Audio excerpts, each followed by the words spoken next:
SITಯ ಒಳಗಡೆನೆ ಭೀಮನಿಗೆ ಹೆದರಿಕೆ ಆಗುವಂತಹ ಪ್ರಯತ್ನ ನಡೆದಿದೆ. ಇದು ನಿಜಕ್ಕೂ ಕೂಡ ನಮ್ಮೆಲ್ಲರಿಗೂ ಕೂಡ ಬಿಗ್ ಶಾಕಿಂಗ್. ಇದು ಅದರಲ್ಲಿ ಇರತಕ್ಕಂಥ ಈ ಅಧಿಕಾರಿ ಮಂಜುನಾಥ್ ಗೌಡ. ಈ ಮಂಜುನಾಥ್ ಗೌಡ ಶಿರ್ಸಿಯಲ್ಲಿ ಕೆಲಸ ಮಾಡ್ತಾ ಇದ್ರು. ಅಲ್ಲಿಂದ ಆನ್ ಡೆಪ್ಯುಟೇಷನ್ ಆಫಿಷಿಯಲ್ ಡ್ಯೂಟಿ ಇವ್ರನ್ನ ಡೆಪ್ಯೂಟ್ ಮಾಡ್ಕೊಂಡಿದ್ದಾರೆ. ಈ ಅಧಿಕಾರಿ ಏನು ಮಾಡ್ತಾ ಇದ್ದಾರೆ ಅಂತ ಹೇಳಿದರೆ, ಆ ಭೀಮನಿಗೆ ಅನಾಮಧೇಯ ವ್ಯಕ್ತಿಗೆ ಪದೇ ಪದೇ ಹೆದರಿಸೋದು, ನೀನು ಏನಾದರೂ ಸರಿಯಾಗಿ ಶವಗಳನ್ನು ತೋರಿಸಿಬಿಟ್ರೆ ಸಿಕ್ಕಿಬಿಟ್ರೆ ಜೀವನ ಪರ್ಯಂತ ನೀನು ಜೈಲಿನಲ್ಲಿ ಇರಬೇಕಾಗ್ತದೆ, ನಿನಗೆ ಶಿಕ್ಷೆ ಆಗುತ್ತೆ, ಹೀಗಾಗಿ ನೀ ಕೊಟ್ಟಂತ ಕಂಪ್ಲೇಂಟ್ ದೂರನ್ನು ವಾಪಸ್ ತಗೋ ಅಂತ ಹೇಳಿ ಹೆದರಿಸಿದ್ದಾರೆ. ಬಹಳ ಬಹಳ ಶಾಕಿಂಗ್, ಆಘಾತಕಾರಿಯಾದಂತಹ ನ್ಯೂಸ್ ಇದು, ಸುದ್ದಿ ಬೆಳವಣಿಗೆ. ಅಲ್ಲರಿ, ಅಷ್ಟೊಂದು ರಿಸ್ಕ್ ತಗೊಂಡು ಹೆಂಡತಿ ಮಕ್ಕಳ ಒಂದು ಇದನ್ನಿಲ್ದೇನೆ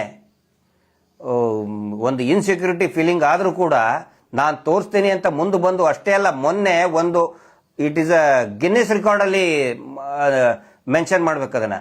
15 ವರ್ಷದ ನಂತರ, ಅವನ 12 ವರ್ಷದ ನಂತರ ಬಂದಿದ್ದಾನೆ. 15-20 ವರ್ಷ ಹಿಂದೆ ಹೂತಂತ ಶವ ಅವನು ಬೆರಳು ಮಾಡಿದ ತೋರಿಸಿದಲ್ಲೇನೆ ಸಿಕ್ಕಿದೆ ಅಂತ ಹೇಳಿದ್ರೆ ಇಟ್ಸ್ ಅ ಗಿನ್ನೆಸ್ ರೆಕಾರ್ಡ್. ನಾವು ಬರೀ ಬೈಕನ್ನು ಒಂದು ಪಾರ್ಕಿಂಗ್ ಲಾಟಲ್ಲಿ ಬಿಟ್ಟು ವಾಪಸ್ ತೊಗೊಳಕ್ಕೆ ಹೋದರೆ, ಮಧ್ಯಾಹ್ನ ಬಿಟ್ಟು ಸಾಯಂಕಾಲ ತೊಗೊಳಕ್ಕೆ ಹೋದರೆ ಹುಡುಕಾಡ್ತೀವಿ ನಾವು ಎಲ್ಲಿ ಬಿಟ್ಟಿದ್ದೀವಿ ಅಂತೇಳಿ.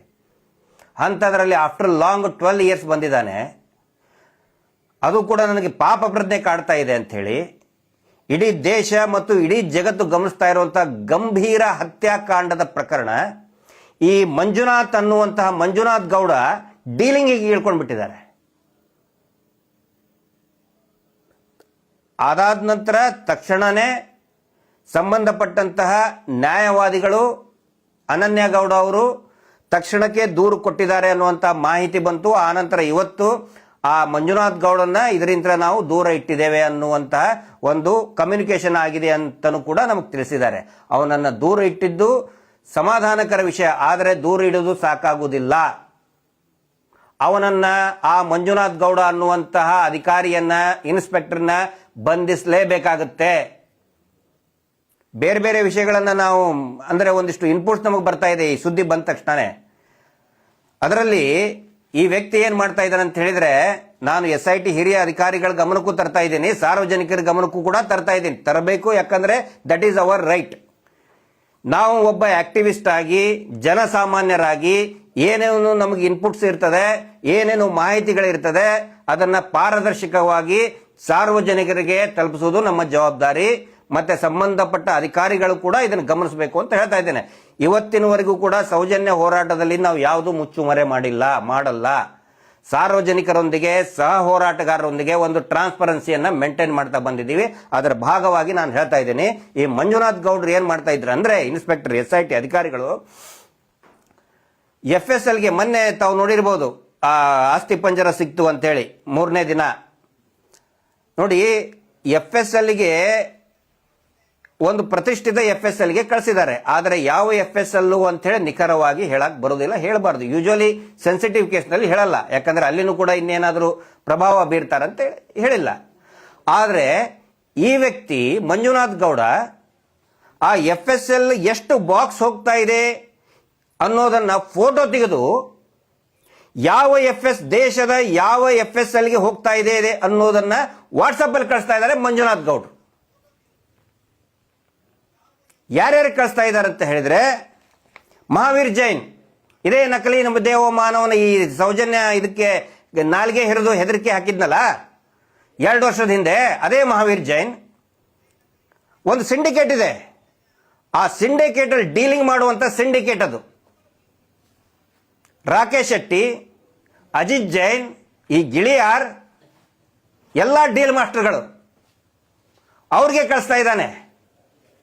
ನೋಡಿ ಇಲ್ಲಿ ಹಿಂಗಿಂಗೆ ಅಂತ ಹೇಳಿ FSLಗೆ ಹೋಗ್ತಾ ಇರುವಂತಹ ಮಾಹಿತಿಗಳನ್ನ, ಎಷ್ಟು ಬಾಕ್ಸ್ ಹೋಯ್ತು ಅಂತ ಹೇಳಿ. ಆಮೇಲೆ ನೇರವಾಗಿ ಇದೇ ಮಂಜುನಾಥ್ ಗೌಡ ನಕಲಿ ದೇವಮಾನವನ ಸ್ವಂತ ತಮ್ಮ ಸುರೇಂದ್ರನ ಅಡಿಯಲ್ಲಿ ಕೆಲಸ ಮಾಡ್ತಾ ಇದ್ದಾನೆ. ಅವರಿಗೆ ಎಲ್ಲಾ ಮಾಹಿತಿಯನ್ನು ಕೂಡ ಸೆಟ್ಟಿಂಗ್ ಸುರೇಂದ್ರ ಅಂತ ಹೇಳಿ, ಆ ಸೆಟ್ಟಿಂಗ್ ಸುರೇಂದ್ರನಿಗೆ ಎಲ್ಲಾ ಮಾಹಿತಿ ಕಳಿಸ್ತಾ ಇದ್ದಾನೆ ಅನ್ನುವಂತ ಅನೇಕ ವಿವರಗಳು ಬರ್ತಾ ಇದೆ. ದಯವಿಟ್ಟು ಅವನ್ನ ಆ ಮಂಜುನಾಥ್ ಗೌಡನ ಮೊಬೈಲನ್ನು ವಾಟ್ಸಪ್ ಇರ್ಬೋದು, ಇನ್ನೇನೇ ಇರ್ಬೋದು, ದಯವಿಟ್ಟು ರಿಟ್ರೈವ್ ಮಾಡಿ. ಈಗ ಪಟ್ಟಿ ಮಾಡಿದ್ನಲ್ಲ ಅಜಿತ್ ಜೈನ್, ವಸಂತ್ ಗಿಳಿಯಾರ್, ಅವ್ರನ್ನೆಲ್ಲರನ್ನೂ ದಯವಿಟ್ಟು ಅರೆಸ್ಟ್ ಮಾಡಬೇಕು. ಯಾರೀ ಅವ್ರು ಇಂಟರ್ಫಿಯರ್ ಆಗೋದಕ್ಕೆ? ಯಾಕೆ ಇಂಟರ್ಫಿಯರ್ ಆಗ್ತಾ ಇದ್ದಾರೆ ಪದೇ ಪದೇ? ಒಂದು ಕಡೆ ನಾವು ಊಹಾಪೋಹ ಆಗಬಾರ್ದು, ಯಾರು ದಂಗೆ ಎಬ್ಬಿಸಬೇಡಿ, ಕಾನೂನು ಸುವ್ಯವಸ್ಥೆ ಕಾಪಾಡಬೇಕು ಅಂತ ನಾವು ಪದೇ ಪದೇ ಹೇಳ್ತಾ ಇದ್ದೀವಿ. ಇಲ್ಲಿ ಇವರು ಒಂದಿಷ್ಟು ಜನ ಪಂಚಾಯಿತಿಯವರು, ಯಾರವನು ಪುಟಾಣಿ, ಶ್ರೀನಿವಾಸ್ ಪುಟಾಣಿ, ಕೇಶವ ಅಂತ ಹೇಳಿದವನು ಪಂಚಾಯಿತಿಯವರು, ಆಮೇಲೆ ಇನ್ನೊಬ್ಬರು ಆ್ಯಡ್ ಆಗಿದ್ದಾರೆ ಮಹಾನುಭಾವ, ಯಾರವನು ಮಹಾಬಳ ಶೆಟ್ಟಿ ಅಂತ, ಖ್ಯಾತ ತಜ್ಞ ವೈದ್ಯ, ಫಾರೆನ್ಸಿಕ್ ತಜ್ಞ ಅಂತ ಏನೇನೋ ಟೈಟಲ್ ಹಾಕ್ತಾ ಇದ್ದಾರೆ. ಇದೇ ಸೌಜನ್ಯ ಪ್ರಕರಣದಲ್ಲಿ 12ನೇ ತಾರೀಕಿಗೆ, ಅಕ್ಟೋಬರ್ 12, 11ನೇ ತಾರೀಕಿಗೆ, ಯಾವಾಗ ಸಂತೋಷ್ ರಾವ್ ಅನ್ನ ಈ ಅತ್ಯಾಚಾರಿಗಳು ಹಿಡ್ಕೊಂಡು ಬಂದು ಬಾಹುಬಲಿ ಬಟ್ಟದಿಂದ ಹಿಡ್ಕೊಂಡು ತಗೊಂಡು ಬರ್ತಾರೆ, ಆವಾಗ ಅದರ ಮರುದಿನ 12ನೇ ತಾರೀಕಿಗೆ ಬೆಳಿಗ್ಗೆ ಸರ್ಕಾರಿ ವೈದ್ಯಾಧಿಕಾರಿಯಾದಂತಹ ಶ್ರೀ ಆಡಮ್ ಅವರು, ಡಾಕ್ಟರ್ ಆಡಮ್ ಅವರು ಒಂದು ರಿಪೋರ್ಟ್ ಕೊಡ್ತಾರೆ. ಸಂತೋಷ್ ರಾವ್ ಮರ್ಮಾಂಗದ ಮೇಲೆ ಯಾವುದೇ ಗಾಯ ಇಲ್ಲ ಅಂತ ಕೊಡ್ತಾರೆ. ಸಾಯಂಕಾಲ ಮತ್ತೆ private KS Hegde medical institute private ಇನ್ಸ್ಟಿಟ್ಯೂಟ್ಗೆ ಕರ್ಕೊಂಡು ಹೋಗ್ತಾರೆ. ಯಾಕೆ ಕರ್ಕೊಂಡು ಹೋದ್ರು ಗೊತ್ತಿಲ್ಲ, ಅವಶ್ಯಕತೆ ಇದ್ದಿದ್ದಿಲ್ಲ. ಅಲ್ಲಿರ್ತಕ್ಕಂಥ ಇದೇ ಮಹಾಬಳ ಶೆಟ್ರು ಅವನ ಮರ್ಮಾಂಗದ ಮೇಲೆ ಗಾಯ ಇದೆ ಅಂತ ಕೊಡ್ತಾರೆ. ಸಂಪೂರ್ಣ ತಪ್ಪು ವರದಿಯನ್ನ ಈಗ ಹೇಳ್ತಾ ಇದಾರಲ್ಲ, ನಾವು ಕಣ್ಣು ಮುಚ್ಕೊಂಡು ಹೇಳ್ಬಿಡ್ತೀನಿ, ನಾವು ಕಣ್ಣು ಮುಚ್ಕೊಂಡು ಹೇಳ್ಬಿಡ್ತೀವಿ, ಅದು ಮೂಳೆ ಗಂಡಿಂದ ಹೆಣ್ಣಿಂದ ಅಂತೇಳಿ ಇವ್ರು ಕಣ್ಣು ಮುಚ್ಕೊಂಡು ಹೇಳಿದ್ದಕ್ಕೆ ಸೌಜನ್ಯ ಪ್ರಕರಣವನ್ನ ಹಾಳಾಗಿ ಹೋಯ್ತು. ಈಗ ಮತ್ತೆ ಇದೇ ಮಹಾಬಳ ಶೆಟ್ಟರ್ ಹೇಳ್ತಾ ಇದ್ದಾರೆ, ನಾನೇ 20-30 ಏನೋ ಪೋಸ್ಟ್ ಮಾರ್ಟಮ್ ಮಾಡಿಬಿಟ್ಟಿದ್ದೀನಿ ಅಂತ ಹೇಳ್ತಾರೆ. ಎಲ್ಲಿ? ಅಲ್ಲಿ ಬಂದು ಸ್ಥಳಕ್ಕೆ ಬಂದು, ಅಂದ್ರೆ ಈ ಮಸಾಜಿಗೆ ಬರ್ತಾರಲ್ಲ, ಕರದಲ್ಲಿ ಬರ್ತಾರಲ್ಲ, ಹಂಗೆ ಅಲ್ಲಿ ಬಂದು ನೇತ್ರಾವತಿ ಕಾಡಲ್ಲಿ ಬಂದು, ಆ ಕಾಡಲ್ಲಿ ಹೋಗಕ್ಕೆ ಆಗೋದಲ್ಲ ರೀ. ನೋಡಿದ್ರಲ್ಲ TV ಚಾನಲ್ನಲ್ಲಿ ಎಲ್ಲರೂ ನೋಡಿದ್ದಾರೆ ಹೆಂಗ್ ಹೋಗ್ತಾ ಇದ್ದಾರೆ, ಹೋಗೋದು ಎಷ್ಟು ಕಷ್ಟ ಇದೆ. ಅಲ್ಲಿ ಹೋಗಿ ಇವರೇ ಪೋಸ್ಟ್ ಮಾರ್ಟಮ್ ಮಾಡೋದಲ್ಲ, ಇವರೇ ಹೂತ್ ಹಾಕಿದ್ರಂತೆ. ಡಾಕ್ಟರ್ ಯಾವಾಗ ಹೂತ್ ಹಾಕೋದು ಕಲಿಸಿದ್ರಿ? ನೀವು MBBS ಮಾಡಿದ್ದೇನು ಕ್ಷಣ ನೆಲ ಆಗಿ ಅದು ಕಲಿಸಿದಾರ ನಿಮ್ಮ MBBS ಇದ್ದಾಗ? ನಾನೇ ಹೂತ್ ಹಾಕಿದ್ದಿದೆ. ಹೌದು, ಡಾಕ್ಟ್ರು ತೀರಾ ಕೊಳತು ಹೋದಂಥ ಪ್ರದೇಶದಲ್ಲಿ ಬರ್ತಾರೆ, ಅದನ್ನೇನು ಪೋಸ್ಟ್ ಮಾರ್ಟಮ್ ಮಾಡೋ ಕಂಡೀಷನ್ ಇರಲ್ಲ ಕೊಳತಿದ್ದು. ಯೂಶಲಿ ಕಂಪೌಂಡರ್ಗಳನ್ನು ಅಸಿಸ್ಟೆಂಟ್ಗಳನ್ನ ಕಳಿಸಿದ್ದಾರೆ, ನಾವು ನೋಡಿದ್ದೀವಿ, ನಾವು ಮಾಡಿಸಿದ್ದೀವಿ ಹಾಗೆ. ಆದರೆ ಯಾವ ಕಾರಣಕ್ಕಾಗಿ ಸ್ಥಳದಲ್ಲಿನೇ ನೀವು ಮಾಡಿದ್ದೀವಿ ಅಂತೇಳಿ ಅದಕ್ಕೆ ವರದಿ ಇರ್ತದೆ, ಕೊಡಿ ಮಹಾಬಳ ಶೆಟ್ರ. ನೀವು ಅದನ್ನು ಸುಮ್ಮನೆ ಬೊಗಳೆ ಬಿಡಬೇಡಿ. ನೀವು ಹಿಂದೆ ಸೌಜನ್ಯ ಪ್ರಕರಣದಲ್ಲಿ ಕೂಡ ಇದೇ ಪವರ್ ಟಿವಿಯಲ್ಲಿ ಬಂದು ಬೊಗಳೆ ಬಿಟ್ಟು ಹೋದ್ರಿ, ತಪ್ಪು ವರದಿಯನ್ನು ಕೊಟ್ಟಿದ್ದೀರಿ. ನಾನು ಮಹಾಬಳ ಶೆಟ್ರಿಗೆ ಹೇಳ್ತಾ ಇದ್ದೇನೆ, ತಾವು ದೊಡ್ಡವರಿದ್ದೀರಿ, ಒಂದು ಗೌರವವನ್ನು ಇಟ್ಕೊಳ್ಳಿ. ಇವ್ರು ಹೇಳ್ತಾರೆ ಚಿನ್ನ ಇತ್ತಿತ್ತು ಬಾಡಿ ಮೇಲೆ, ಪಂಚಾಯತಿಯವ್ರು ಹೇಳ್ತಾರೆ ಹಂಗಿದ್ರೆ ಬಾಡಿ ಮೇಲೆ ಚಿನ್ನ ಇಟ್ಕೊಂಡೆ ಪೋಸ್ಟ್ ಮಾರ್ಟಮ್ ಮಾಡ್ತಿದ್ರ ಸ್ಥಳದಲ್ಲಿ. ಮಹಾಬಳ ಶೆಟ್ರು ಉತ್ತರ ಕೊಡ್ಬೇಕಲ್ಲ ನೀವು. 20-30 ನಾನೇ ಹೂತ್ ಹಾಕಿದ್ದೀನಿ ಅಂತ ಹೇಳಿದ್ರೆ ವರದಿ ಕೊಡಿ, ಅದ್ರದ್ದು ಫೋಟೋ ಕೊಡಿ. ರಿಸರ್ವ್ ಫಾರೆಸ್ಟ್ ಅಲ್ಲಿ ಹೂತ್ ಹಾಕುವಂತ ರೈಟ್ಸ್ ಯಾವ್ದಿದೆ ಅದಕ್ಕೆ ವರದಿ ಕೊಡಿ. ದಯವಿಟ್ಟು ಈ ಮಹಾಬಳ ಶೆಟ್ಟಿ ಮತ್ತು ಪಂಚಾಯತಿದವ್ರನ್ನ ಅರೆಸ್ಟ್ ಮಾಡಬೇಕು. ಈ ರಾಜ್ಯದ ಗೃಹ ಸಚಿವರೇ ಹೇಳ್ತಾ ಇದ್ದಾರೆ, ನೀಟಾಗಿ ಪಾರದರ್ಶಕವಾಗಿ ತನಿಖೆ ಆಗಲಿ, ನಾವಿದರಲ್ಲಿ ಇಂಟರ್ಫಿಯರ್ ಆಗೋದಿಲ್ಲ ವರದಿ ಬರುವವರಿಗೆ ಅಂತೇಳಿ ಸ್ವತಃ ಗೃಹ ಸಚಿವರು ಹೇಳ್ತಾರೆ, ಮುಖ್ಯಮಂತ್ರಿಗಳು ಹೇಳ್ತಾ ಇದ್ದಾರೆ. ಇವ್ರು ಯಾರೋ ಆದೇಶ ಕೊಡಕ್ಕೆ? ಮಹಾಬಳ ಶೆಟ್ಟಿ ಪ್ರೈವೇಟ್ ಇನ್ಸ್ಟಿಟ್ಯೂಟ್ದವರು. ಇವನ್ಯಾವನು ರಾಕೇಶ್ ಶೆಟ್ಟಿ ಇವತ್ತಿನಲ್ಲಿ ಬಂದು ಧರ್ಮಸ್ಥಳದಲ್ಲಿ ಬಂದು ನೇತ್ರಾವತಿದಲ್ಲಿ ಬಂದು ಅವನು ಬರ್ತಾನಂತ ಹೇಳಿ ಈ ಸಂಘ ಯಾರು ಬಡ್ಡಿ ದಂಧೆಯಲ್ಲಿರುವಂತ ಆ ಸಂಘದ ಸದಸ್ಯರನ್ನು ಕರೆಸಿ, ಬಲವಂತವಾಗಿ ಕರೆಸಿ ಅಲ್ಲಿ ಸಭೆ ಮಾಡ್ತಾ ಇದ್ದಾನೆ ರಾಕೇಶ್ ಶೆಟ್ಟಿ ಕುಂದಿರಿಸ್ಕೊಂಡು. ಅಂದ್ರೆ ಹೇಳೋರು ಕೇಳೋರು ಯಾರಿಲ್ವಾ ಇವ್ರಿಗೆ? ಇವನೊಬ್ಬನು ಹೇಳ್ತಾನೆ ಅವನು ಚಿನ್ನ ಕದೀತಿದ್ದಂತೆ, ಚಿನ್ನ ಕದ್ದ ಮೇಲೆ ಅವನು ನದಿ ಒಳಗೆ ಹೋಗಿ, ಒಳ್ಳೆ ಸ್ವಿಮ್ಮರ್ ಅಂತೆ, ನದಿ ಒಳಗೆ ಹೋಗಿ ಅದನ್ನ ಇಡ್ತಿದ್ದಂತೆ, ಆಮೇಲೆ ಬಂದು ತಗೋತಿದ್ದಂತೆ. ಅಂದ್ರೆ ಅಲ್ಲಿ ಆ ಮತ್ಸ್ಯ ಕನ್ಯೆ ಇತ್ತು ಕಾಣ್ತದೆ ಅವನಿಗೆ, ಭೀಮನಿಗೆ ಒಂದು ಮತ್ಸ್ಯ ಕನ್ಯೆ ಜೊತೆಗೆ ಒಂದು ಫ್ರೆಂಡ್ಶಿಪ್ ಇತ್ತಂತ ಕಾಣ್ತದೆ. ಇಳಿದು ಮತ್ಸ್ಯ ಕನ್ಯೆಗೆ ಬಂಗಾರ ಹಾಕಿ ಬೇಕಂದಾಗ ತಗೊಂಡು ಬರ್ತಿದ್ನಂತ. ಎಷ್ಟು ಹುಚ್ಚುತನದ ಹೇಳಿಕೆಯನ್ನು ಕೊಡ್ತಾ ಇದ್ದಾರೆ. ಮತ್ತೆ ಯಾಕೆ ಪಂಚಾಯಿತಿಯ ದಕ್ಷಿಣ ಕನ್ನಡ ಜಿಲ್ಲೆಯ ಪಂಚಾಯಿತಿ ಇಲಾಖೆಯ CEO ಮಾತಾಡ್ತಾ ಇಲ್ಲ? ಯಾಕೆ ಕ್ರಮ ಕೈಗೊಳ್ತಾ ಇಲ್ಲ? ನೀವೇ ಹೂತು ಹಾಕಿದ್ರೆ ರಿಸರ್ವ್ ಫಾರೆಸ್ಟ್ ನಲ್ಲಿ ಎಲ್ಲ ಸಿಗ್ತಾ ಇದೆ. ಬರೀ ಮೊನ್ನೆ ಒಂದೇ ದಿನ ಅಲ್ಲ, ಬೇರೆ ದಿನಗಳಲ್ಲಿ ಕೂಡ ಮೂಳೆಗಳ ಅವಶೇಷಗಳು ಸಿಕ್ಕಿದೆ ಅನ್ನುವಂತ ಮಾಹಿತಿ ಇದೆ. ರಿಸರ್ವ್ ಫಾರೆಸ್ಟ್ ನಲ್ಲಿ ಹೂತು ಹಾಕಿದ್ರೆ ಯಾಕೆ ಅವ್ರ ಮೇಲೆ ಕ್ರಮ ಕೈಗೊಳ್ತಾ ಇಲ್ಲ? ಫಾರೆಸ್ಟ್ ಅಧಿಕಾರಿಗಳ ಮೇಲೆ ಯಾಕೆ ಕ್ರಮ ಕೈಗೊಳ್ತಾ ಇಲ್ಲ? ಪಂಚಾಯಿತಿ ಸಿಬ್ಬಂದಿ ಮೇಲೆ ಯಾಕೆ ಕ್ರಮ ಕೈಗೊಳ್ತಾ ಇಲ್ಲ? ಇಂದುವರೆಗೆ ಪ್ರತಿಯೊಂದಕ್ಕೂ ಪಂಚನಾಮೆ ಆಗಿದೆ, ಯಾಕೆ ಕ್ರಮ ಕೈಗೊಂಡಿಲ್ಲ? ಯಾಕೆ ಜಿಲ್ಲಾಡಳಿತ ಸುಮ್ಮನೆ ಕೂತ್ಕೊಂಡಿದೆ? ಪ್ರತಿಯೊಂದಕ್ಕೂ ಕೂಡ ಜಿಲ್ಲಾಡಳಿತ ಉತ್ತರ ಕೊಡಲೇಬೇಕಾಗುತ್ತೆ. ಇಲ್ಲಿ ನೋಡಿದ್ರೆ ಮಂಜುನಾಥ್ ಗೌಡ ನೇರ ಡೀಲಿಂಗ್ ಹಿಡಿದುಬಿಟ್ಟಿದ್ದಾರೆ. ಮಂಜುನಾಥ್ ಗೌಡರದು ಒಂದು ಇದನ್ನು ಹೇಳ್ಬೇಕು ನಿಮಗೆ, ಏನು ಆಸ್ತಿಯ ಅಕ್ರಮ ಆಸ್ತಿ ಏನೇನು ಮಾಡಿದ್ದಾರೆ, ಇವ್ರದ್ದು ಚಾರಿತ್ರೆ ಓದ್ತಾ ಇದ್ದೀನಿ. ಯಾಕಂತ ಹೇಳಿದ್ರೆ ಹಿಂದೆ ಯಾರೋ ಅವನು ಯೋಗೇಶನ್ ಇಟ್ಕೊಂಡು ಹಿಂಗೆ ಆಟ ಆಡಿದ್ರು ಅವರು. ಇವ್ರು ಏನು ಮಾಡ್ತಾನೆ, ನಕಲಿ ದೇವಮಾನವನ ಗ್ಯಾಂಗ್ ಇದೆಯಲ್ಲ, ಪೊಲೀಸರನ್ನ ಮುಂದಿಟ್ಕೊಂಡೇ ಪ್ರಕರಣ ಹಾಳು ಮಾಡ್ತಾರೆ. ಹಿಂದೆ ಯೋಗೇಶನ್ ಇಟ್ಕೊಂಡ್ರು, ಭಾಸ್ಕರ್ ರಾಯ್ನ ಇಟ್ಕೊಂಡ್ರು, ಈ ಮಂಜುನಾಥ್ ಗೌಡನ ಮತ್ತೆ ಇನ್ನೊಬ್ಬ ಸತೀಶ್ ನಾಯಕ್ ಅಂತೇಳಿ. ಹೊನ್ನಾವರದಲ್ಲಿ ತಾಜ್ ಬಿಲ್ಡಿಂಗ್ 3 ತಿಂಗಳ ಹಿಂದೆ ಖರೀದಿ ಮಾಡಿದ್ದಾರೆ. ಹೊನ್ನಾವರದಲ್ಲಿ ಅರ್ಜುನ್ ಇನ್ ಹೊನ್ನಾವರದಲ್ಲಿ ಅರ್ಜುನ್ ಅಂತ ಹೇಳಿದ್ರೆ ಸತೀಶ್ ನಾಯಕನ ಮಗ. ಯಾರು ಸತೀಶ್ ನಾಯಕ್ ಅದು ಹೇಳ್ತೇನೆ ನಿಮಗೆ. ಕಂಫರ್ಟ್ ಇನ್ ಸತೀಶ್ ನಾಯಕ್ ಬೇನಾಮಿ ಆಸ್ತಿ, ಅದು ಕೂಡ ಯಾರ್ದು? ಈ ಸತೀಶ್ ನಾಯಕ ಹೆಂಡತಿ ಗಾಯತ್ರಿ ನಾಯಕ್ ಹೆಸರಲ್ಲಿದೆ. ಆನಂತರ 2-3 ಹೈ ಎಂಡೆಡ್ ಕಾರ್ ಇದೆ, ವೆಹಿಕಲ್ ಇದೆ. ಹಳ್ಳಂಕಿ ಗ್ರಾಮ ಹೊನ್ನಾವರದಲ್ಲಿ ಬಹಳ ದೊಡ್ಡದಾದಂಥ ತೋಟ ಇದೆ, ಅದು ಈ ಮಂಜುನಾಥ್ ಗೌಡನ ಅಕ್ರಮ ಆಸ್ತಿ ಇರ್ತದೆ. ಎಲ್ಲವೂ ಕೂಡ ಸತೀಶ್ ನಾಯಕ್ ಅವರ ಹೆಂಡತಿ ಹೆಸರಿನಲ್ಲೇ, ಮಗನ ಹೆಸರಲ್ಲೇ ಮಾಡಿದ್ದಾರೆ. ಮಂಜುನಾಥ್ ಗೌಡ ಭಟ್ಕಳದಲ್ಲಿದ್ದಾಗ ಅಕ್ರಮವಾಗಿ ಗೋ ಏನು ಸಾಗಿಸ್ತಾರಲ್ಲ ಅವ್ರ ಜೊತೆಗೆ ಶಾಮೀಲಾಗಿರೋದಕ್ಕೆ ಅವರನ್ನು ಸಸ್ಪೆಂಡ್ ಮಾಡಲಾಗಿತ್ತು ಭಟ್ಕಳದಲ್ಲಿ. ಸುಧೀರ್ ರೆಡ್ಡಿ ಸಾಹೇಬ್ರು ಕೇಳಿ ಹೇಳ್ತಾರೆ. ಕಾರವಾರದ SP ಸಾಹೇಬರು ಈ ವ್ಯಕ್ತಿ ಇಲಾಖೆಯಲ್ಲಿ ಇರೋದಕ್ಕೆ ಯೋಗ್ಯ ಇಲ್ಲ, ಇಲಾಖೆಯಿಂದ ಈ ಮಂಜುನಾಥ್ ಗೌಡನ ರಿಮೂವ್ ಮಾಡಬೇಕು ಅಂತ ವರದಿ ಕೊಟ್ಟಿದ್ದಾರೆ ಕಾರವಾರದ SP ಸಾಹೇಬರು. ಮಂಜುನಾಥ್ ಗೌಡನ ಮೇಲೆ 10ರಿಂದ 15 ಡಿಪಾರ್ಟ್ಮೆಂಟಲ್ ಬೇರೆ ಡಿಪಾರ್ಟ್ಮೆಂಟಲ್ ಎನ್ಕ್ವೈರಿ ಇದೆ, DE ಇದೆ. ಅಂತವನು ಹೇಗೆ ESITಯಲ್ಲಿ ಒಳನುಗ್ಗಿದ? ಅವನಿಷ್ಟೇ ಅಲ್ಲ, ಅವನ ಜೊತೆಗೆ ಸತೀಶ್ ನಾಯಕ್, ನಾನು ಹೇಳಿದ್ನಲ್ಲ ಸತೀಶ್ ನಾಯಕ್ ಹೆಸರಲ್ಲಿ, ಅಂದರೆ ಅವರ ಶ್ರೀಮತಿ ಗಾಯತ್ರಿ ಅವರ ಹೆಸರಿನಲ್ಲಿ ಅಕ್ರಮ ಆಸ್ತಿ ಇದೆ. ಯಾರಿ ಸತೀಶ್ ನಾಯಕ್? ಸತೀಶ್ ನಾಯಕ್ ಹೆಡ್ ಕಾನ್ಸ್ಟೇಬಲ್, ಉತ್ತರ ಕನ್ನಡದ ಮೂಲದವನು, ಹೊನ್ನಾವರದವನು. ಅವನು ಕೂಡ ಇದೇ SITಯಲ್ಲಿ ಏನು ಎಡಿಷನಲಿ 9 ಜನರನ್ನ ಸೇರ್ಪಡೆ ಮಾಡಿಕೊಂಡ್ರು, ಅದರಲ್ಲಿ ಇದೇ ಸತೀಶ್ ನಾಯಕ್. ಅಕ್ರಮ ಆಸ್ತಿಯಲ್ಲಿ ಮಂಜುನಾಥನ್ ಗೌಡನ ಜೊತೆಗೆ ಪಾರ್ಟ್ನರ್ ಇದ್ದಂಥ ಸತೀಶ್ ನಾಯಕ್ ಹೆಡ್ ಕಾನ್ಸ್ಟೇಬಲ್, ಮಂಜುನಾಥ್ ಗೌಡ ಇಬ್ಬರು ಒಟ್ಟೊಟ್ಟಿಗೆ SITಯಲ್ಲಿ ಹೇಗೆ ನುಸುಳಿದ್ರು, ಯಾರು ಅವರನ್ನು ನುಸುಳೋದಕ್ಕೆ ಬಿಟ್ಟರು, ಯಾರ ಶಿಫಾರಸಿನ ಮೇಲೆ ಬಿಟ್ಟರು, ತನಿಖೆ ಆಗಬೇಕು. ಮಂಜುನಾಥ್ ಗೌಡ ಸತೀಶ್ ನಾಯಕ್ ಇಬ್ಬರನ್ನು ಅರೆಸ್ಟ್ ಮಾಡಿ ಎನ್ಕ್ವೈರಿ ಮಾಡಿದರೆ ಇಡೀ ತನಿಖೆಯನ್ನ ಹಾಳು ಮಾಡ್ತಾ ಇರುವಂತಹ ಆ ಪ್ರಭಾವಿ ಶಕ್ತಿಗಳು ಖಂಡಿತ ಜನರ ಮುಂದೆ ಬಂದೇ ಬರ್ತಾರೆ. ಈ ಒಂದು ಗ್ಯಾಗ್ ಆರ್ಡರ್ ತಗೊಂಡು ಬಂದಿದ್ರು ಹರ್ಷೇಂದ್ರ ಕುಮಾರ್ ಜೈನ್ ಅನ್ನುವಂತಹ ಧರ್ಮಸ್ಥಳ ದೇವಸ್ಥಾನದ ಧರ್ಮಾಧಿಕಾರಿ, ನಕಲಿ ದೇವಮಾನವನ ತಮ್ಮ, ಮುಖ್ಯ ಅಧಿಕಾರಿಯಂತೆ ಹೆಸರಿಟ್ಕೊಂಡಾನೆ.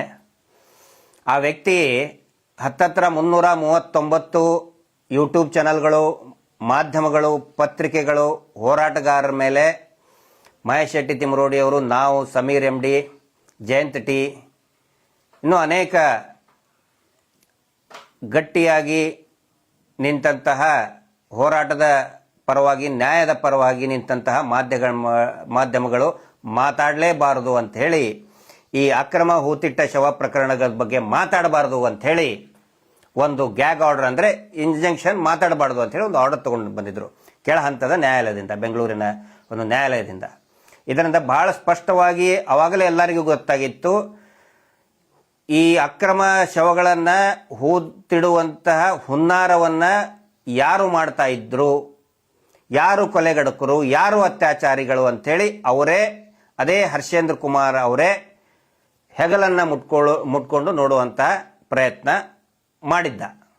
ಕುಂಬಳಕಾಯಿ ಕಳ್ಳ ಅಂತ ಹೇಳಿದರೆ ಹೆಗಲು ಮುಟ್ಕೊಂಡು ನೋಡಿದ್ರು ಅಂತ ಅನ್ನೋ ರೀತಿಯಲ್ಲಿ ಈ ಒಂದು ಗ್ಯಾಗ್ ಆರ್ಡರ್, ಯಾರು ಮಾತಾಡಬಾರ್ದು ಅಂಥೇಳಿ, ನಿನ್ನೆ ಕರ್ನಾಟಕದ ಮಾನ್ಯ ಉಚ್ಚ ನ್ಯಾಯಾಲಯದಲ್ಲಿ ಆ ಗ್ಯಾಗ್ ಆರ್ಡರನ್ನು ಕಿತ್ತು ಬಿಸಾಕಿದ್ದಾರೆ. ಬೈದು ಈ ಒಂದು ಸಂಘರ್ಷದಲ್ಲಿ ಕಾರಣರಾದಂತಹ ಬಹಳ ಶ್ರಮವನ್ನು ವಹಿಸಿದಂತಹ ನೂರಾರು ಜನ ಅಡ್ವೊಕೇಟ್ ಇದ್ದಾರೆ, ವಕೀಲರಿದ್ದಾರೆ. ನಮ್ಮ ವೇಲನ್ ಸರ್ ಅವರು ಆರ್ಗ್ಯುಮೆಂಟ್ ಮಾಡಿದ್ದಾರೆ. ಮತ್ತು ನಮ್ಮ ಬಾಲನ್ ಸರ್, ರಂಗನಾಥ್ ಸರ್ ಇರ್ಬೋದು, ಇನ್ನೂ ಒಂದು ನೂರಾರು ಜನ ಅಡ್ವೊಕೇಟು ಒಟ್ಟೊಟ್ಟಿಗೆ ಹೋಗಿ ಈ ವಾದವನ್ನು ಮಾಡುವಂಥ ಪ್ರಯತ್ನ ಮಾಡಿದರು. ನೋಡಿ, ಆ ಮಹಾನುಭಾವ ಜಡ್ಜ್ 9,000 ವಿಡಿಯೋಗಳನ್ನು ರಾತ್ರೋರಾತ್ರಿ, ಆ 9,000 ವಿಡಿಯೋಗಳನ್ನು ಈ ಜಡ್ಜ್ ಸಾಹೇಬರು ಏನಾದರೂ ನೋಡಬೇಕು ಅಂತ ಹೇಳಿದರೆ ಬಹುಶಃ ಒಂದು 3-4 ವರ್ಷ ಬೇಕು. ಈ ನಾಗಾ ಸಾಧುಗಳು ಒಂಟಗಾಲಲ್ಲಿ ನಿಂತ್ಕೋತಾರಂತೆ, ಏನು ಊಟ ತಿಂಡಿ ನಿದ್ದೆ ಮಾಡಲಾರ್ದಂಗೆ. ಹಾಗೆ ಈ ಜಡ್ಜ್ ಸಾಹೇಬ ಏನಾದರೂ ಈ ಊಟ ತಿಂಡಿ ಮಾಡಲಾರ್ದಂಗೆ ಬರೀ ವಿಡಿಯೋನೇ ನೋಡ್ಕೊಂಡು ಕೂತ್ಕೊಂಡ್ರೆ 3-4 ವರ್ಷ ಬೇಕಾಗಿತ್ತು. ಅಂಥದನ್ನು ಬರೀ ಒಂದೇ ದಿನದಲ್ಲಿ ಒಂದೇ ಆರ್ಡರ್ನಲ್ಲಿ ಅದನ್ನು ಕ್ಯಾನ್ಸಲ್ ಮಾಡೋಕ್ಕೆ ಹೇಳಿದರು. ಆ ವಿಡಿಯೋ ಯೂಟ್ಯೂಬ್ ವಿಡಿಯೋ ಇರ್ಬೋದು, ಆನಂತರ ಸೋಷಿಯಲ್ ಮೀಡಿಯಾ ಇನ್ಸ್ಟಾಗ್ರಾಮ್ ಫೇಸ್ಬುಕ್ ಪೇಜ್ಗಳು ಕೂಡ ಇರ್ಬೋದು, ಸ್ನ್ಯಾಪ್ಚಾಟ್ ಅವುಗಳನ್ನು ಮೆನ್ಷನ್ ಮಾಡಿ ಡಿಲೀಟ್ ಮಾಡುವಂತ ಇದ್ದಾರೆ. ಬಟ್ ನಿನ್ನೆ ಒಂದು ಅದ್ಭುತವಾದಂತಹ ಜಯ. ಈ ಜಯಕ್ಕೆ ಕಾರಣರಾದಂತಹ ನಮ್ಮ ಎಲ್ಲ ನ್ಯಾಯವಾದಿಗಳಿಗೆ ಧನ್ಯವಾದಗಳನ್ನು ಹೇಳ್ತಾ ಇದ್ದೀನಿ. ನಿರಂತರವಾಗಿ ನಮ್ಮ ಹಿರಿಯರಾದಂಥ ಗೋಪಾಲ್ ಗೌಡ್ರವರ ನೇತೃತ್ವದಲ್ಲಿ ಅನೇಕ ಸಭೆಗಳಾಯಿತು. ನಮ್ಮ ಈ ದಿನ .com ಇರ್ಬೋದು, ದಿನೇಶ್ ಅವರು, ಅಂದರೆ ಸಾಕಷ್ಟು ಇವುಗಳನ್ನು ಕ್ಲೋಸೇ ಮಾಡೋಕ್ಕೆ ಚಾನಲ್ಲೇ ಬಂದ್ ಮಾಡಿದರು. ಆದರೆ ನಿನ್ನೆ ಒಂದು ಹೋರಾಟಕ್ಕೆ, ನ್ಯಾಯಯುತವಾದಂಥ ಹೋರಾಟಕ್ಕೆ, ಪ್ರಜಾಪ್ರಭುತ್ವದ ಹೋರಾಟಕ್ಕೆ ಒಳ್ಳೆಯ ಜಯ ಸಿಕ್ಕಿದೆ. ಅದಕ್ಕೆ ಕಾರಣಕರ್ತರಾದಂಥ ಎಲ್ಲರಿಗೂ ಧನ್ಯವಾದಗಳನ್ನು ಹೇಳ್ತೇನೆ. ಮತ್ತು ಇಲ್ಲ ತಂದ್ರೆ ಇಷ್ಟೊಂದು ಯಾಕೆ ಕಸರ ಮಾಡ್ತಾ ಇದ್ದಾರೆ? ಕಳೆದ ಒಂದು 3-4 ದಿನ ಭೀಮನಿಗೆ ಹೆದರಿಸಿದ್ದು ಅಲ್ಲಿ ಸಿಗಲಿಲ್ಲ, ಇಲ್ಲಿ ಸಿಗಲಿಲ್ಲ. ಹೇಳ್ತಾನಂತೆ ಏನಾದರೂ ಸಿಕ್ಕರೆ ಜೀವನ ಪರ್ಯಂತ ನೀ ಜೈಲಿನಲ್ಲಿ ಇರ್ತೀಯ ಅಂತ ಹೆದರ್ಸ್ತಾರೆ. ಇದು ಗೊತ್ತಿರಲಿ ಸಾರ್ವಜನಿಕರ ಗಮನಕ್ಕೆ.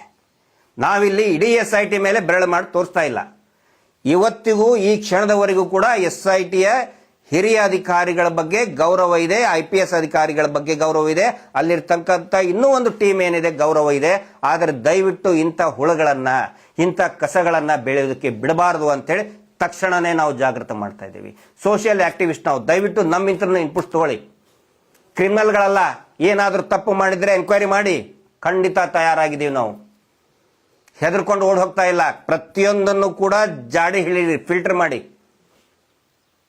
ಆ ಒಂದು ಟೀಮು, ಡೀಲ್ ಮಾಡೋ ಟೀಮು, ಆ ಅಜಿತ್ ಜೈನ್ಗೆ 3 BHK ರೂಮ್ ಕೊಟ್ಟಿದ್ದಾರೆ, ಫ್ಲಾಟ್ ಕೊಟ್ಟಿದ್ದಾರೆ. ಬಾಯಿ ಬಂದಂಗೆ ಮಾತಾಡ್ತಾ ಇದ್ದಾರೆ. ಯಾಕೆ ಮಾತಾಡಕ್ ಬಿಡ್ತಾ ಇದ್ದೀರಿ? ಯಾಕೆ ಮೀಡಿಯಲ್ ಟ್ರಯಲ್ ಆಗ್ತಾ ಇದೆ? ಅಂದ್ರೆ ಬೇರೆಯವರು ಮಾಡಿದ್ರೆ ಅವ್ರಿಗೆ ಗ್ಯಾಗ್ ಆರ್ಡರ್, ಇವ್ರದೇ ಜಡ್ಜು, ಮಾತಾಡಬೇಡಿ. ಇವ್ರಿಗೆ ಧಾರಾಳವಾಗಿ ಮಾತಾಡಕ್ ಬಿಟ್ಟಿದ್ದಾರೆ. ಪೂರ್ತಿಯಾಗಿ ತಪ್ಪಬೇಕು. ಭೀಮ ಕಳ್ಳ ಅಂತೆ, ಸುಳ್ಳ ಅಂತೆ, ಕ್ರಿಶ್ಚಿಯನ್ ಅಂತೆ, ಏನಾರು ಇರಲಿ. ಹೆಣ ಅಲ್ಲಿ ಕಾಡಲ್ಲಿ ಹೂತ್ ಹಾಕಿ ಹೇಳದವ್ರು ಯಾರು? ಹೆಣ ಯಾರ್ದು? ಶವ ಯಾರ್ದು? ತೋರಿಸಿದವ್ರು ಯಾರು? ಇಲ್ಲಿಂದ ಅಲ್ಲಿ ಹಾಕು ಅಂತ ಹೇಳಿ ಕೊಂದವ್ರು ಯಾರು? ಅದನ್ನ ಹೇಳಿ. ಅದನ್ನ ಮಾಡೋದು ಬಿಟ್ಟು ಡ್ರಾಮಾ ಆಡ್ತಾ ಇದ್ದೀರಿ ನೀವು. ಪ್ರತಿಯೊಂದನ್ನು ಕೂಡ ತನಿಖೆ ಆಗಬೇಕು. ನಾವು ಯಾರನ್ನು, ನಾನು ಹೇಳ್ತಾ ಇದ್ನಲ್ಲ, ಸೌಜನ್ಯ ಹೋರಾಟ, ಸೌಜನ್ಯ ಬರೀ ಹೆಣ್ಣಲ್ಲ, ಅದೊಂದು ಶಕ್ತಿ. Justice for Soujanya tag line ಏನು? ಯಾರನ್ನೂ ಬಿಡಲ್ಲ. ಸಬ್ ಟೈಟಲ್, ಯಾರನ್ನೂ ಬಿಡಲ್ಲ. ನಾವು ಯಾಕೆ ಇಷ್ಟೊಂದು ಕಿರ್ಚಿ ಹೇಳ್ತಾ ಇದ್ದೀವಿ ಅಂತ ಹೇಳಿದ್ರೆ, ಪದ್ಮಲತಾ ಪ್ರಕರಣದಲ್ಲಿ ದಾರಿ ತಪ್ಪದಂಗೆ, ಆನೆ ಮಾವುತನ ಡಬಲ್ ಮರ್ಡರ್ ಕೇಸಲ್ಲಿ ದಾರಿ ತಪ್ಪದಂಗೆ, ಸೌಜನ್ಯ ಪ್ರಕರಣದಲ್ಲಿ ದಾರಿ ತಪ್ಪಿಸ್ದಂಗೆ, ಪೊಲೀಸ್ ಕಾನ್ಸ್ಟೇಬಲ್ಗಳಿರ್ಬೋದು, ಅಧಿಕಾರಿಗಳಿರ್ಬೋದು, ತನಿಖಾಧಿಕಾರಿಗಳಾದರೂ ಮಣ್ಣು ಎರಚೋದಕ್ಕೆ ಈ ಸಾರಿ ಬರಬಾರ್ದು. ಮಣ್ಣೆರಚುವಂಥ ಪ್ರಯತ್ನ ಮಾಡಬಾರ್ದು. ಅದರ ಸಲುವಾಗಿ ನಮಗೆ ಏನು ಮಾಹಿತಿ ಸಿಗುತ್ತೆ ತಕ್ಷಣನೇ ಸಾರ್ವಜನಿಕರ ಗಮನಕ್ಕೆ ತರ್ತಾ ಇದ್ದೀವಿ. ನಾಳೆ ಯಾಕಂತ ಹೇಳಿದ್ರೆ ನಮಗೆ ಕೇಳಬಾರ್ದು. ಇದು ಗೊತ್ತಿದ್ರೆ ನೀವು ಯಾಕೆ ನಮ್ಮ ಗಮನಕ್ಕೆ ತರಲಿಲ್ಲ, ಸಾರ್ವಜನಿಕವಾಗಿ ಯಾಕೆ ಮಾತಾಡಲಿಲ್ಲ, ನೀವು ಯಾಕೆ ಸುಮ್ಮನೆ ಕೂತ್ಕೊಂಡಿದ್ರಿ? ಈಗ ನನ್ನ ಡಿಪಾರ್ಟ್ಮೆಂಟ್ನಲ್ಲಿರುವಂಥ ನನ್ನ ಹಳೆ ಸ್ನೇಹಿತರು ಹೇಳ್ತಾ ಇದ್ದಾರೆ, ನಿನಗೆ ಗೊತ್ತಾಗ್ತಾ ಇದೆ, ಅಡ್ವೊಕೇಟ್ ಅವ್ರು ಕೆಲಸ ಮಾಡ್ತಾ ಇದ್ದಾರೆ, ನಿನಗೆ ಒಂದು ಲಿಸ್ಟ್ ತಗೊಳಕ್ ಬರ್ತಿತ್ತೋ ಇಲ್ಲೋ, ಟ್ರ್ಯಾಕ್ ರೆಕಾರ್ಡ್ ಯಾಕೆ ತಗೊಳಕ್ ಬರ್ತಾ ಇಲ್ಲ ಅಂತ ನನಗೆ ಕೇಳ್ತಾ ಇದ್ದಾರೆ. ಈ ಮಂಜುನಾಥ್ ಗೌಡಂದು ಎಲ್ಲ ಉದಾಹರಣೆ ಇಟ್ಕೊಂಡು.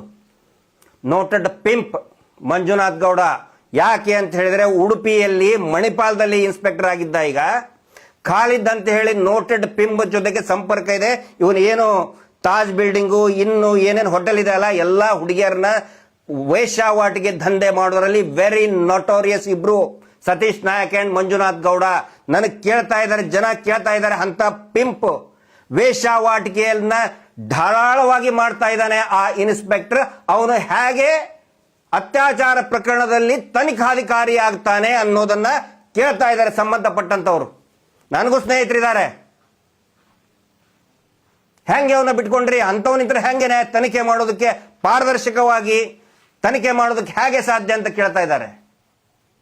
ನೋಟೋರಿಯಸ್ ಪಿಂಪ್ ಅವನು ಮಂಜುನಾಥ್ ಗೌಡ.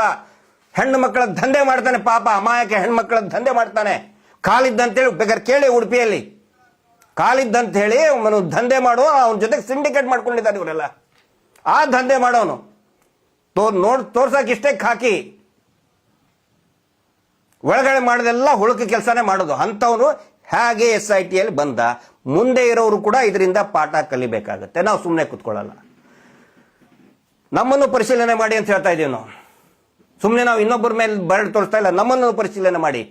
ಸುಮ್ಮನೆ ಸುಳ್ಳು ಏನೇನೋ ಪೋಸ್ಟ್ ಹಾಕ್ತಾರೆ. ಇದುವರೆಗೆ ಒಂದು ಆಕ್ಷನ್ ತಗೊಂಡಿಲ್ಲ, ಒಂದು ನೋಟಿಸ್ ಕಳಿಸಿಲ್ಲ. ಇಷ್ಟು ಟಿವಿ ಚಾನಲ್ ಮೇಲೆ 340 ಟಿವಿ ಚಾನಲ್ ಯೂಟ್ಯೂಬ್ ಮೇಲೆ ಆರ್ಡರ್ ತರ್ತಾರೆ ಇವರು, ಪ್ರಭಾವ ಬಳಸಿ. ಅದರ ಸಲುವಾಗಿ ನಾವು ಮಾತಾಡ್ತಾ ಇದ್ದೀವಿ. ದಯವಿಟ್ಟು ಈ ರೀತಿ ಆಗಬಾರ್ದು. ಪ್ರಾರಂಭಿಕ ಹಂತ ತುಂಬಾ ಒಳ್ಳೆ ಕೆಲಸಗಳನ್ನ SIT ಅವರು ಮಾಡ್ತಾ ಇದ್ದಾರೆ. ಮಳೆ ಗಾಳಿ ಅಲ್ಲೆಲ್ಲ ಪೂರ್ತಿ ಹೋಗಿ ಬಹಳ ದಟ್ಟ ಕಾಡಿನೊಳಗೆ ಹೋಗಿ ಆ ಹುಡುಕುವಂತ ಪ್ರಯತ್ನ ಏನಿದೆಯಲ್ಲ, ಅದೇನು ಬಹಳ ಸುಲಭದ ಕೆಲಸ ಅಲ್ಲ. ಆನಂತರ ಹಿರಿಯ ಅಧಿಕಾರಿಗಳ ಮೇಲೆ, ಆ ಅನುಚೇತ್ ಸಾಹೇಬ್ರು ಇರ್ಬೋದು, ಎಲ್ಲ ಹಿರಿಯ ಅಧಿಕಾರಿಗಳ ಮೇಲೆ ಬೆಟ್ಟದಷ್ಟು ನಂಬಿಕೆ ಇಟ್ಟಿದ್ದಾರೆ. ನಾವು ಕೂಡ ನಿಮ್ಮ ಮೇಲೆ ಸಾಹೇಬ್ರೆ ಬೆಟ್ಟದಷ್ಟು ನಂಬಿಕೆ ಇಟ್ಟಿದ್ದೀವಿ. ಕೋಟ್ಯಾಂತರ ಜನರ ಪ್ರಾರ್ಥನೆ ಇದೆ. ಈ ಹೋರಾಟಕ್ಕೆ ನ್ಯಾಯ ಸಿಗಬೇಕು. ಆ ಅತ್ಯಾಚಾರಿ ಕುಟುಂಬದ ಎಲ್ಲರೂ ಕೂಡ ಜೈಲಿಗೆ ಹೋಗಬೇಕು ಅಂತ ಹೇಳಿ ಕೋಟ್ಯಾಂತರ ಜನರ ಪ್ರಾರ್ಥನೆ ಇದೆ. ದಯವಿಟ್ಟು ಹಿರಿಯ ಅಧಿಕಾರಿಗಳು, ಗೃಹ ಸಚಿವರು, ರಾಜಕೀಯದಲ್ಲಿರ್ತಕ್ಕಂಥ ಎಲ್ಲರೂ ಕೂಡ ಗಮನಿಸಬೇಕು, ಅರ್ಥ ಮಾಡ್ಕೋಬೇಕು. ಕೋಟ್ಯಾಂತರ ಜನರ ಪ್ರಾರ್ಥನೆ ಇದೆ, ಬೆಟ್ಟದಷ್ಟು ನಂಬಿಕೆ ಅಧಿಕಾರಿಗಳ ಮೇಲೆ, SIT ಅಧಿಕಾರಿಗಳ ಮೇಲಿದೆ. ದಯವಿಟ್ಟು ಅದನ್ನ ಹುಸಿ ಮಾಡಬೇಡಿ. ಒಂದು ವೇಳೆ ಆ ಪ್ರಯತ್ನಕ್ಕೆ ಕೈ ಹಾಕಿದ್ರೆ ಖಂಡಿತ ಕರೆಯನ್ನ ಕೊಡ್ತೀವಿ. ನೋಡೋಣ ಅದೇನಾಗುತ್ತೆ. ಆಗಲಿ, ಬರ್ತಾರೆ ಲಕ್ಷಾಂತರ ಜನ, ಹೋರಾಟ ದೊಡ್ಡ ಮಟ್ಟದಾಗುತ್ತೆ. ಆಗೇನಾದರೂ ಆದರೆ ಈ ರೀತಿ ವ್ಯವಸ್ಥೆಗಳೇ ಕಾರಣ ಅಂತ ಹೇಳ್ತಾ ಈ ಲೈವ್ ಅನ್ನು ಮುಗಿಸ್ತಾ ಇದ್ದೀನಿ. Justice for Soujanya. ನಮಸ್ತೆ.